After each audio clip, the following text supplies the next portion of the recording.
back in Anchorage for one night, the next leg of our trip saw us drive north and inland, heading for the remote Denali Highway, which lies east of the famous national park.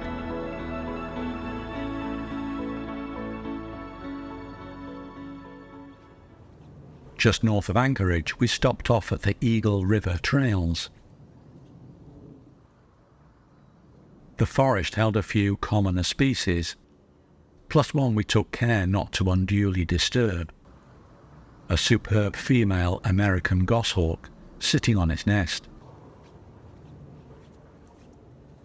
Recently split from northern goshawk, differences include orange-coloured eyes and a more boldly patterned head.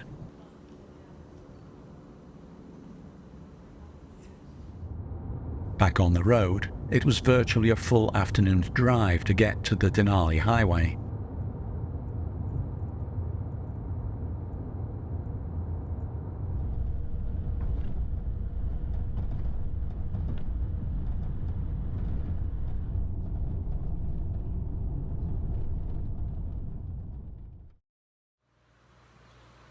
We spent the night at the isolated but comfortable McLaren River Lodge, where cliff swallows were nesting in the eaves.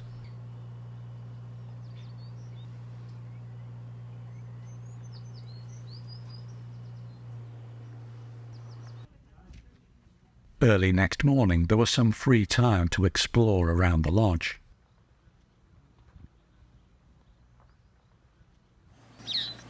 The grey-cheeked thrushes here were new for the trip.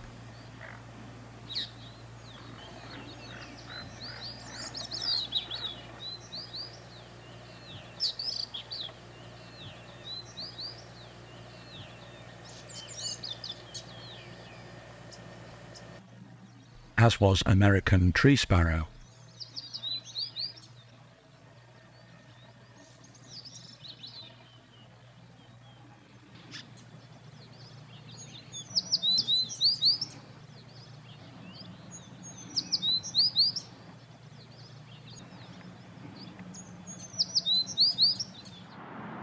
And as we left the lodge, we came across this male merlin, showing the distinctive barred tail of the nominate tiger subspecies.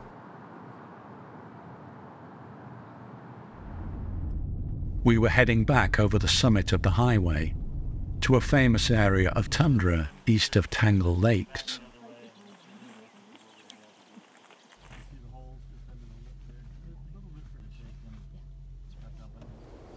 Close to the parking area was a wary lesser yellowlegs.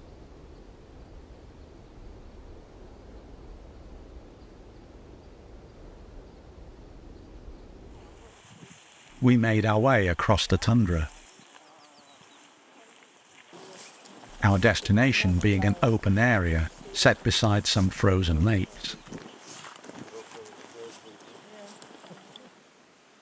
Along the route, we found this least sandpiper.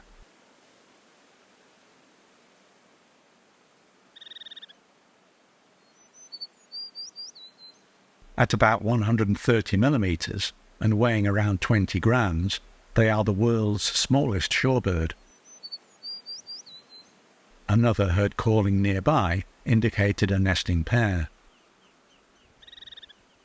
So despite their confining nature, we quickly moved on. Reaching the desired location, we scanned for the bird we were seeking. A secretive Smith's longspur. This was the more brightly coloured male. It's not that they're particularly rare, but it's the remoteness of their preferred habitats that makes them such must-see birds here. This meant Gavin was keen to make sure everyone saw it. Just scan in this general direction about 30-35 feet away. There's no real field marks in the location that I can give you except straight ahead.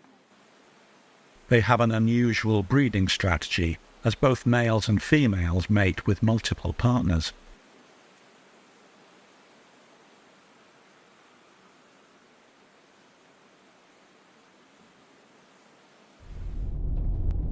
Back on the road, we drove west, where the road became gravel as we travelled through the foothills of the central Alaskan mountain range.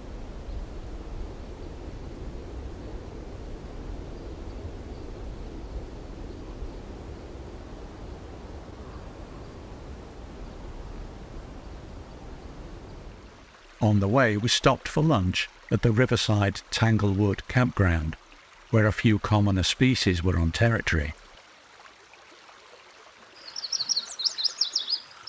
Like this male yellow warbler.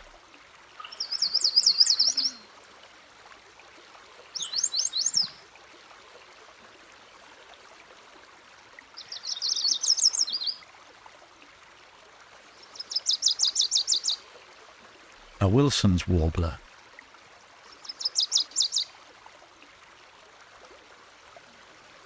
Grey-cheeked thrush.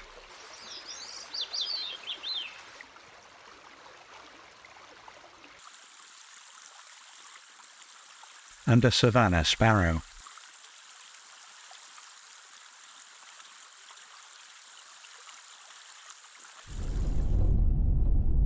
Most of the afternoon was spent driving,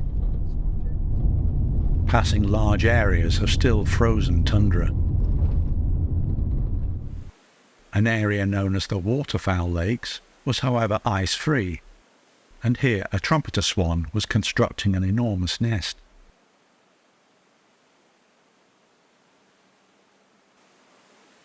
Nearby was a male black-poll warbler. The song is so high-pitched that it's inaudible to many.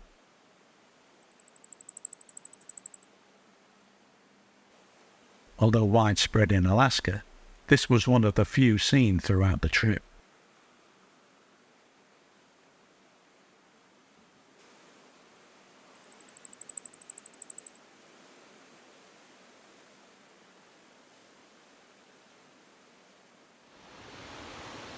We made another stop at the Clearwater Creek Bridge, where this rather forlorn-looking American dipper was sheltering under the bridge.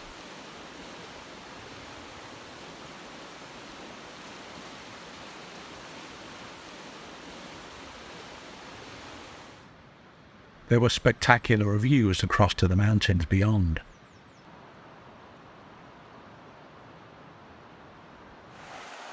Along with more yellow warblers.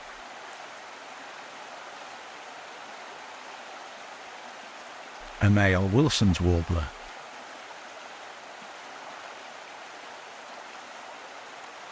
A white-crowned sparrow.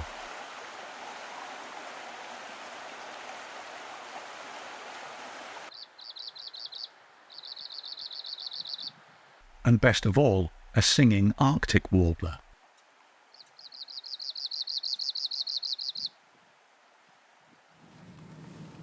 Then further west, and viewed from the car, our first beaver of the trip.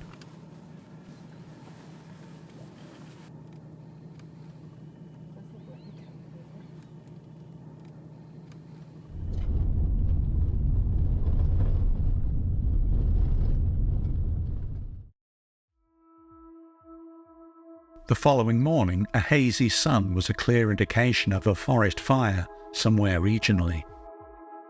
Unfortunately, an increasing risk across Alaska in recent years. Our schedule for the day was planned around a visit to the famous Denali National Park. However, a landslide a year earlier was still restricting access, and that, along with ongoing COVID issues, meant we opted instead to drive further north and spend time in the general area around the city of Fairbanks. Our journey along the park's highway was interrupted by a quick stop for a roadside rusty blackbird, a declining species and the only one we saw throughout Alaska.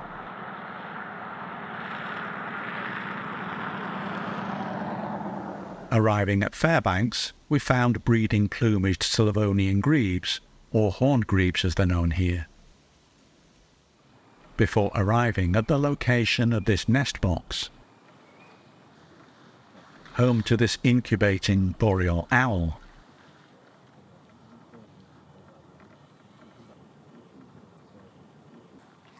It's the same species known as Tengmound's owl across northern Eurasia.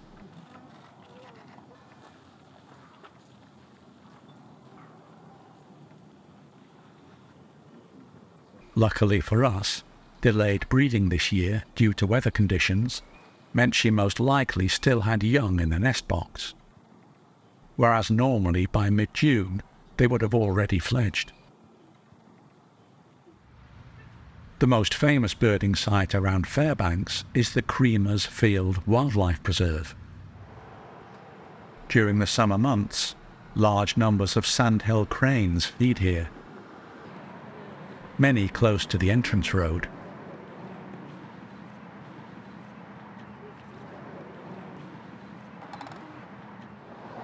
They're presumably non-breeders. This far north, these are the nominate form, sometimes called lesser sandhill crane.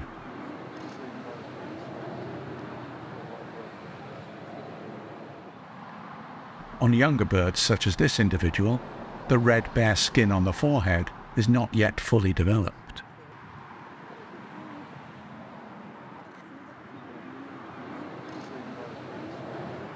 A selection of wildfowl included a few green-winged teal,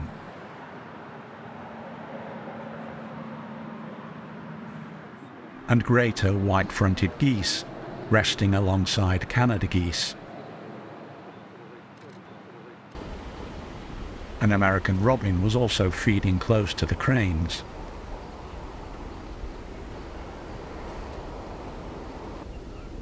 At the visitor centre, cliff swallows were nesting under the eaves.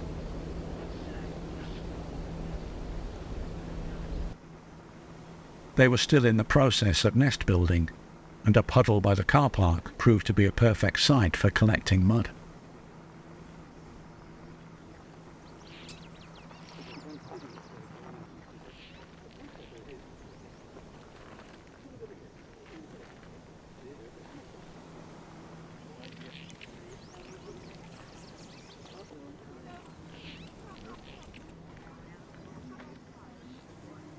This savanna sparrow seemed more intent on having a drink. Voracious mosquitoes curtailed our search for Bohemian waxwings at a nearby bog. But heading back south, we found a much more appealing roadside lake near Nenana. A vociferous pair of lesser yellowlegs certainly made their presence known.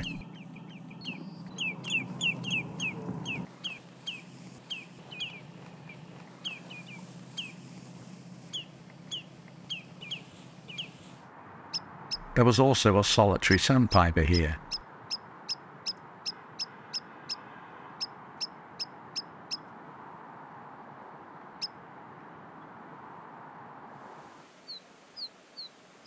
And calling violet-green swallows perched on overhead wires.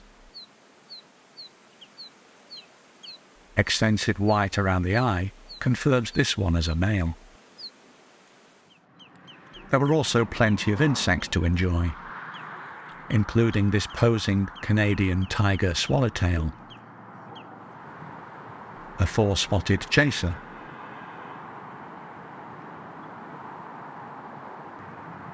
and what looked like a female belted whiteface. However, female whitefaces can be hard to identify. Finally, a beaver obligingly swam across the lake towards its lodge.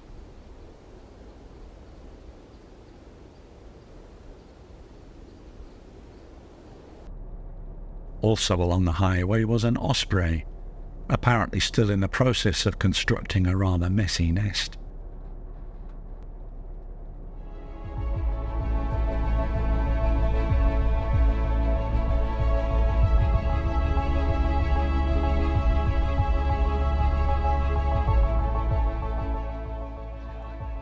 On our last day in the interior, we packed up from our hotel, ready for a morning spent back along the Denali Highway. Our first birding stop was at the large lake east of Cantwell. where a breeding plumaged Slavonian grebe offered excellent views.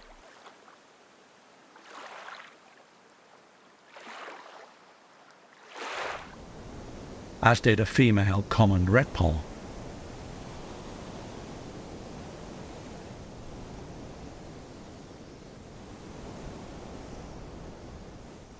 What we were really looking for, though, was a more elusive denizen of these boreal forests. And this was proving a difficult year to find them. Patience eventually paid off, though. A northern hawk owl.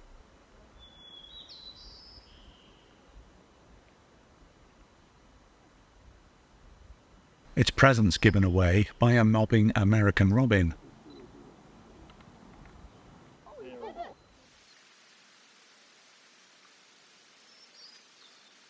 Telescopes and telephoto lenses had been tested to the limit before it flew in much closer to the road.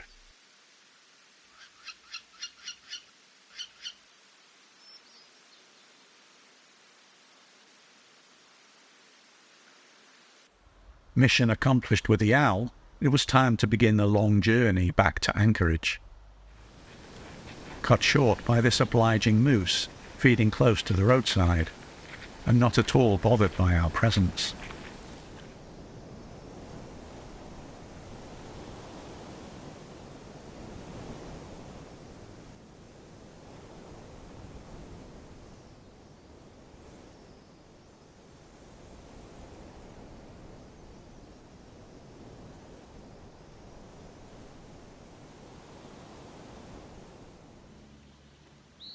A planned stop was at a forest burn north of the town of Willow. The severe fire here in 2015 was a local disaster, but some wildlife species thrive following such events. A western wood pewee greeted us on arrival. Before the main feature appeared, a male black-backed woodpecker. They're fairly widespread across the boreal forests of North America, but remain rare as they specialize in feeding on certain wood-boring beetles, only usually found in recently burned conifers.